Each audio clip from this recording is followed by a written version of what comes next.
એક જ ચાલે છે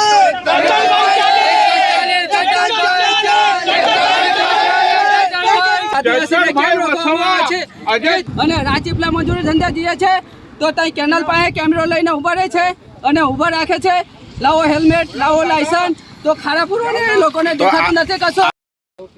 મિત્રો, દેશના વડાપ્રધાન એવું કહેતા હતા કે ના ખાતા હો ના ખાને દૂંગા, એવા સ્લોગન ને એવા ડાયલોગ આપણા વડાપ્રધાને બહુ માર્યા.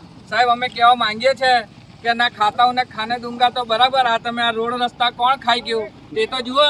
એ કોણ જોશે? કેમેરા જે લાગેલા હોય છે ત્યાં હેલ્મેટ વગરનો માણસ દેખાય છે, પણ એ કેમેરામાં રોડ પર ખાડો નથી દેખાતો અને બ્લેક ફિલ્મ વાળી ગાડીઓ નથી કેમેરામાં દેખાતી. અને બીજી વાત કે તમારા જ અમરેલીના આજે ભાજપના ચૂંટાયેલા ધારાસભ્યોને સાંસદ એવું કહે છે કે 1 રૂપિયામાંથી 30 પૈસાનું કામ થાય છે. તો સાહેબ, તો બીજા 70 પૈસા ક્યાં જાય છે? તો આ નેતાઓ કે આ તમને અધિકારીઓ ગાંઠતા નથી, આ કટકી ક્યાં વેચાઈ જાય છે તે ક્યારે તમે ખુલ્લી પાડશો? આવી રીતે તો તમે બધા બહુ ખોટા વચનો આપ્યા. સાહેબ, કોઈ વચન તો પૂરું કરો. લિસ્ટ ઘણું લાંબુ છે, પણ આજે ખાલી એક જ વાત કરીએ કે આ રોડ અને રસ્તાની, જેમાં તમારા મિનિસ્ટરો અને નેતાઓ એવું કહે છે કે 1 રૂપિયામાંથી 30 પૈસાનું કામ થાય છે. તો બીજા 70 પૈસા શોધો કે ક્યાં જાય છે. તમે બહુ આના માટે મોટી મોટી વાતો કરી હતી. આજના દિવસ અમે આ પૂછવા માંગીએ છીએ કે આની તપાસ ક્યારે થશે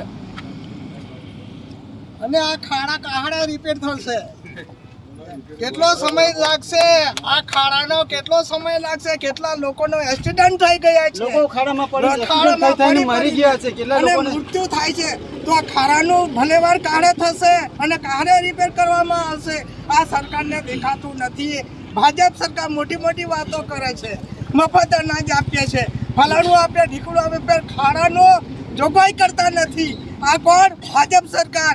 એની આંખો ખુલવી જોઈએ. આવનારા સમયમાં તમને કેવું લાગી રહ્યું છે? પરિવર્તન લાવવું જોઈએ? પરિવર્તન લાવવાનું છે અને આવું જ રહેશે તો પરિવર્તન આપણે લાવી દેવાનું છે. એને આજે ઇલેક્શનની અંદર આનું રિઝલ્ટ મળશે. એક જ ચાલે છે.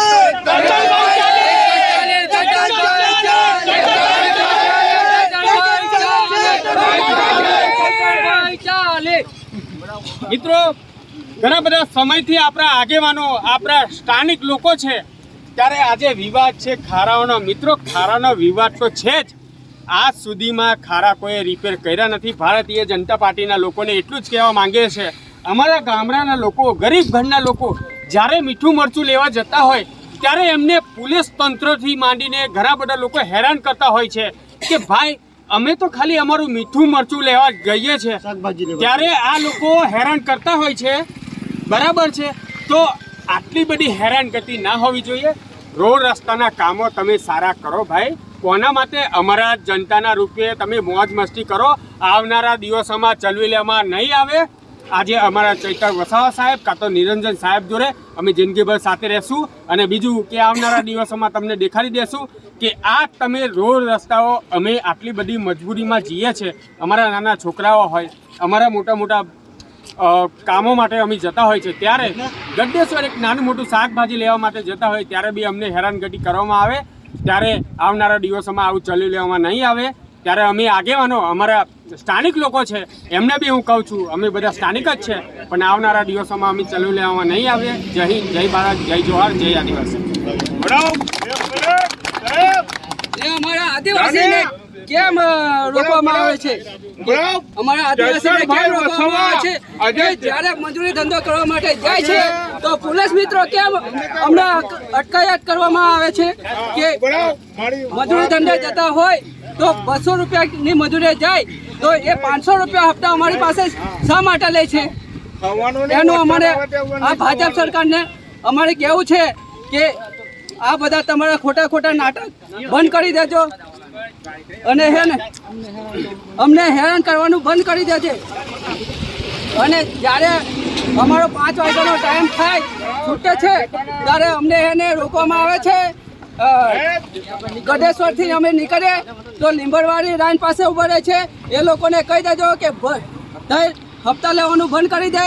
અને રાજપીપળા મજૂરી ધંધા જઈએ છે તો ત્યાં કેનલ પાસે કેમેરો લઈને ઉભા રહે છે અને ઊભા રાખે છે, લાવો હેલ્મેટ, લાવો લાયસન્સ, તો ખાડા પૂરો ને એ લોકોને તો દેખાતું નથી કશો. આજે આ ખાડા છે ત્યાં ખાડા પૂરા જોઈએ ને. આ ખાડા પૂરું જોઈએ કે મજૂર માણસને અમારા આદિવાસી માટે કેમ આટલો બધો અન્યાય છે એ અમને ભાજપ સરકાર જણાવે.